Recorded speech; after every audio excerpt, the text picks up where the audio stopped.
It's honestly amazing how no one talks about this anime. Space is a common theme in the medium, but mostly it's about giant mechs fighting grand battles. But what if instead you have an anime in the not so distant future about humanity living in space, where being on a space station is just the same as residing in any country, but the anime instead decides to focus on two characters who work as debris haulers, people who clean up floating junk in space after a single screw obliterated a passenger spaceship, killing many people. And that is a setup for Planet Tess, the anime that I feel is very underappreciated for such a unique premise, dealing with characters who feel so real and with such a tonal change midway that didn't leave me scratching my head in confusion. Animated by Studio Sunrise, notable for their Gundam works, and directed by the guy who directed Code Geass, so please don't make me remember that anime. Please don't leave a comment telling me you want me to talk about it. I won't do it.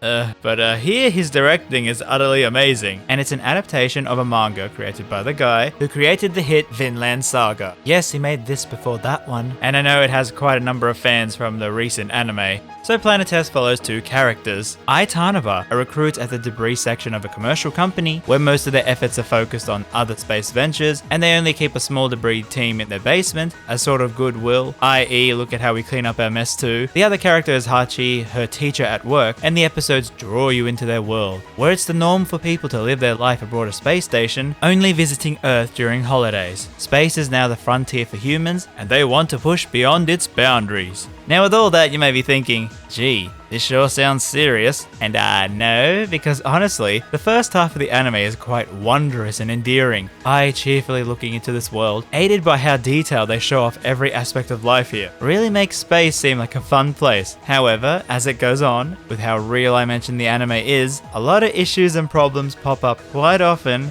and not in the ways you think. So each episode is not really episodic, as in most of the time, they will be called out to pick up some debris, but things carry over into the next episode. Like when Hachi escorts Ai to a housing on the station, where then a bunch of weeaboo ninjas try to play fight them, since gravity is way less on the station, and Hachi breaks his leg, with the next episode opening with him in a hospital on the moon recovering. And over the course of a year, you see the characters grow and develop with these situations. But the amazing thing about the show in space is how real it feels. As someone who has a lot of love for the great beyond, it was amazing to see them talking about things such as debris being a potential danger for spaceflight, or how they maneuver in the station, or all the technical procedures. They even had Japan's version of NASA consult on the show. This is the most real space anime, at least from how believable it makes the technology in the 2070s seem, apart from some humorous things like playing on a Game Boy with a link cable. There are insurance salespeople even in space. Yeah, seeing the 90s prediction of the future is sometimes amusing. Now the story isn't just debris hauling, as you would often see characters in all aspects of life there, from pilots who carry passengers on cruise ships, to workers at control stations, to the higher-ups playing big brain political moves, to even terrorists working to stop space travel, due to it benefiting the rich and increasing the gap of the poorer nations. Yeah, the cast of characters is actually quite diverse, which is kinda rare in anime nowadays. You won't often see a worldwide group like this, speaking of which.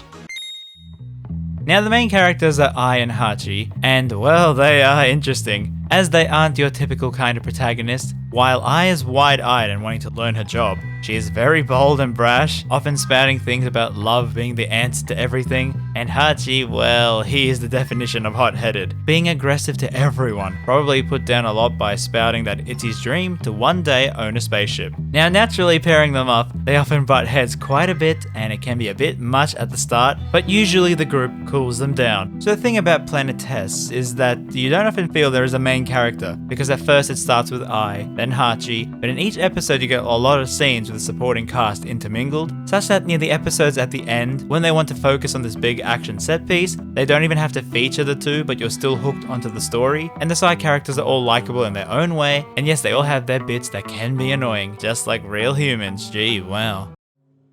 Now animation, well, this is one thing I love about older anime, the dedication to make the world feel real, to every part of machine being animated, to the way the characters move in space. It really draws you in, or even detailing things like the road on the moon, or how ships orbit Earth. I guess having the team that literally spent their lives animating Gundam helps a lot. One thing I will say is that the character models can be a bit blobby, which reminds me a bit of older Digimon. I guess it does add to the more realistic look of the humans, but then modern anime fans might might find it a bit hard to get used to. But apart from that, the animation is seriously top quality. They don't skimp on anything. It's not stylized like Trigger, think of it more like Kyoto Animation with more blobs.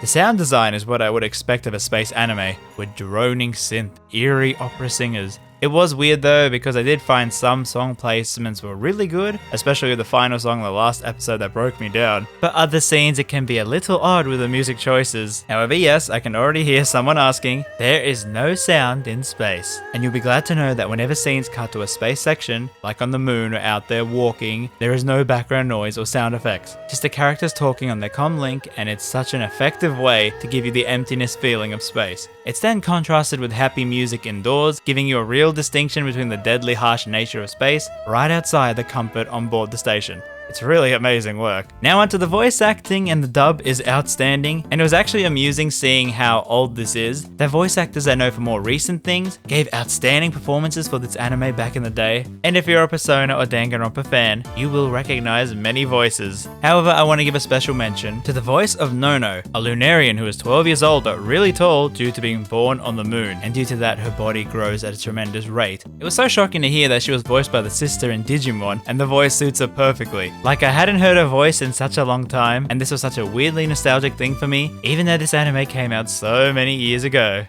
Now here I really want to mention something else about the anime. While the first half is very endearing and light-hearted, the second half is anything but. I mean, they built up this in places here and there, but if it's your first time watching, you'll not be prepared for it, as I wasn't when I first watched this a few years ago. I won't spoil major things, but let's just say, a lot of real human emotions come through in this anime, mostly with the ideas of loneliness, and that humans are just alone in the universe, especially with Hachi and more about his dream to own a spaceship, and the idea of this loneliness and not having your dreams turn out the way you want them to can feel very, very real. But then you also have things like 1 minute an astronaut commits suicide because he has leukemia due to space radiation, but doesn't want to be sent back down to Earth for retirement. He wants to die among the stars, or war-torn countries fighting against the space race. Since it makes the rich richer, it tackles so many heavy themes, and oh boy, by the 3/4 mark, it shakes off that endearing personality, and the final episodes were just filled with unease. It also changes a certain character quite a bit, and let's just say, this really, and I mean really, annoyed me on my first watch years ago. I couldn't understand why these characters did what they did, but I guess it's amusing that after growing a little and rewatching this now, I actually understand a lot of where this is coming from. Like, it was weird, I had this unease due to me remembering one scene near the end and hating what happened to a character, but it was nowhere near as bad as I thought initially, because it sort of wraps up in the end very nicely. So I guess that was because I watched it under a more mature take, and honestly during that finale I broke down during it, which is so hilarious considering I was pissed off at the ending on my first watch. In fact, this kind of reminds me of Evangelion. I mean, the suits are literally called Evas, and yes, they do mirror a lot of their shots later on, but I guess after watching Evangelion, this show meant so much more to me, not just as a lover of space, but as someone who's faced these kind of feelings, and seeing how the world is still like this with these issues. It's just so amusing seeing an anime that started with space collecting is still able to tackle these issues